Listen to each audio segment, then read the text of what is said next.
Hello friends, welcome to my YouTube channel. Friends, आज हम लोग देखने वाले हैं आईआईटी जैम 2020 का क्वेश्चन नंबर 9। तो आइए स्टार्ट करते हैं। तो क्वेश्चन सबसे पहले रीड करते हैं अच्छे से, क्या कह रहा है। The radius of convergence of the power series summation of n 1 to infinity n plus 2 divided by n to the n square into x to the power n is। तो इसमें हमें रेडियस ऑफ कन्वर्जेंस निकालना है इस power series का। ठीक है, तो रेडियस ऑफ कन्वर्जेंस निकालने के लिए हम लोग डायरेक्ट फार्मूला यूज़ करते हैं। तो आपको इसका फार्मूला याद रहना चाहिए। फार्मूला क्या होता है रेडियस ऑफ कन्वर्जेंस का? R equal to limit n tending to infinity modulus a n divide by a n plus 1। ठीक है, तो ये पहला फार्मूला हुआ। आप या तो ये फार्मूला लगा लीजिए या फिर इसी का अल्टरनेटिव ये फार्मूला होता है limit n tending to infinity 1 divide by modulus a n whole to the power 1 by n। ठीक है, तो दोनों में से आप कोई भी फार्मूला लगा सकते हैं आपको, लेकिन आपको वो फार्मूला यूज़ करना है जिससे आपका क्वेश्चन ईजिली सॉल्व हो सके। ठीक है, जैसे अभी यहाँ पे हम देख सकते हैं, यहाँ पे पावर क्या है, एन स्क्वायर है। तो अगर हम ये फार्मूला लगाएंगे तो ये इजीली सॉल्व हो पाएगा, क्योंकि यहाँ पे पावर में एन स्क्वायर है और यहाँ पे 1 बाय एन है, तो पावर कैंसल आउट हो सकता है, इसलिए हम लोग इस फार्मूले का यूज़ करेंगे। ठीक है, तो अब देखिए, इस फार्मूले का यूज़ करने के लिए हमें क्या चाहिए, हमें ये पता होना चाहिए कि एन कौन सा है।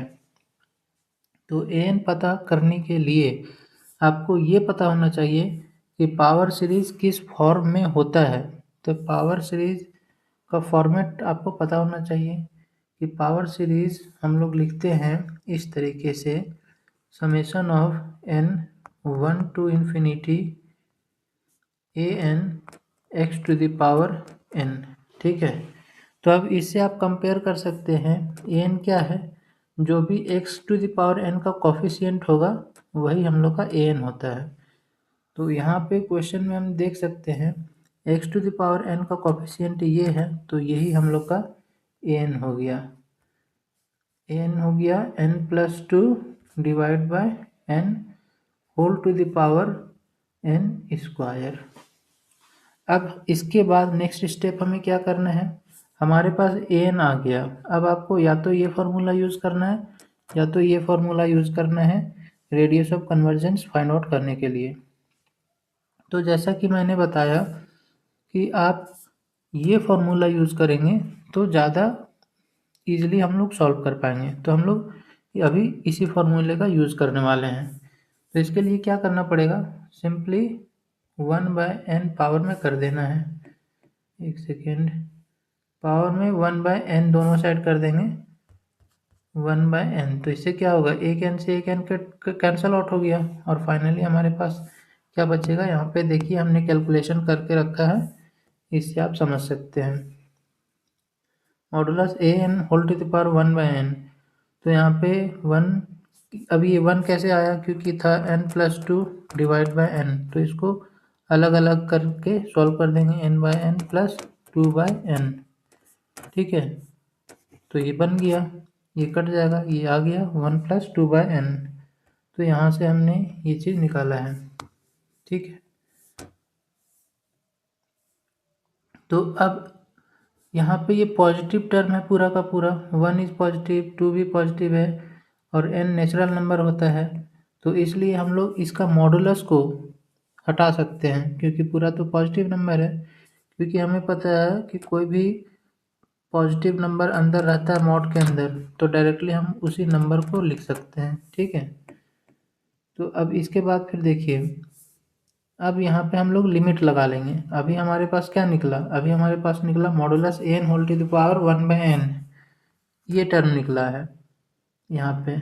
अब इसमें हम लोग लिमिट इंसर्ट करेंगे, ये लिमिट लगा दिए, limit n tending to infinity, और limit n tending to infinity रखेंगे तो ये आया।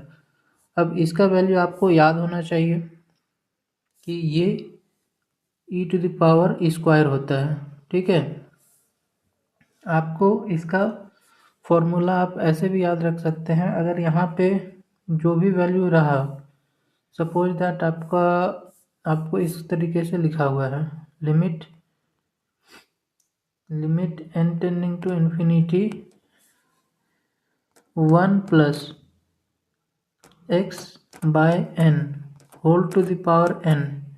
तो इसका वैल्यू क्या आएगा? तो इसका वैल्यू आएगा e to the power x। ठीक है, यहाँ पे जो भी x रहता है यही e का पावर में आता है। तो आपको ये देखना पड़ेगा, यहाँ पे क्या है, 2 है, तो इसलिए हमने यहाँ पे e स्क्वायर किया। तो अब यहाँ पे क्या था, देखिए modulus a n whole to the power 1/n निकाल रहे हैं, तो ये 1/r है, क्योंकि r का फॉर्मूला तो डिनोमिनेटर में होता है ना, डिनोमिनेटर में होता है modulus a n whole to the power 1/n, तो ये 1/r हो गया। तो फाइनली r हमारे पास क्या आ गया, 1/e²। तो ये हम लोग का फाइनल आंसर है, और ये कहाँ पे है, ये डी में है। तो finally D will be the correct answer. ठीक है, डी इज़ करेक्ट, बाकी सारा फॉल्स हो गया। तो आई होप आप लोग को ये वीडियो समझ में आया होगा। अगर आपको किसी स्टेप में प्रॉब्लम है तो आप कमेंट कर सकते हैं, और इस वीडियो को लाइक करें, शेयर करें। Thank you.